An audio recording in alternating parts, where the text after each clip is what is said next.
C'est une génération qui avance, nostalgique d'un passé trop vite, et prisonnière d'un monde qui ne lui demande même plus la permission pour changer.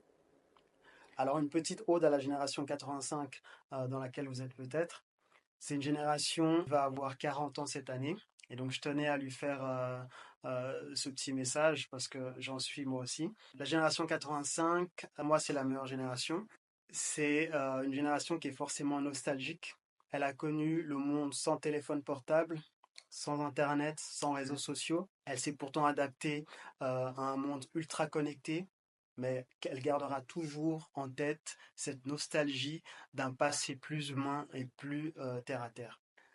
Elle a encore connu ce monde où il fallait travailler dur pour réussir, alors qu'elle-même, elle avait plutôt des envies de liberté et de rébellion. Mais cette liberté, elle l'a vue chez les autres, chez les générations suivantes, qui ont bénéficié de plus, enfin, qui ont bénéficié de l'usure et de la fatigue, et donc de plus de largesse de la part des parents, et peut-être même de la part de la société. Et donc la génération 85 est forcément frustrée d'avoir vu ça.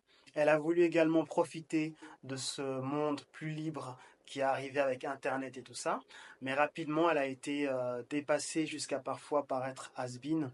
Mais en réalité, c'est juste que elle est coincée, une génération qui est coincée entre deux mondes parfois difficiles à réconcilier.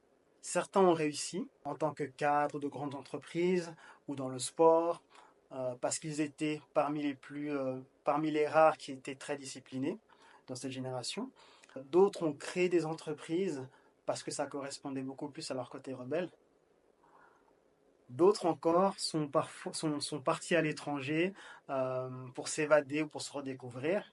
Mais à chaque fois qu'on se croise, qu'on se recroise, on se reconnaît et on se souvient.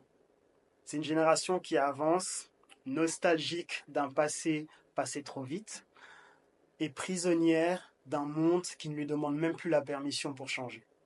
Elle garde en elle les stigmates d'une éducation à la dure dans son enfance, même si elle aspire elle-même à éduquer ses enfants avec beaucoup plus de douceur et de compassion. Alors cette génération ressemble peut-être à la génération 84 ou 86, mais certainement parce que c'est la mienne, je trouve que c'est la meilleure. Bon anniversaire à tous les 85 qui fêtent leurs 40 ans cette année.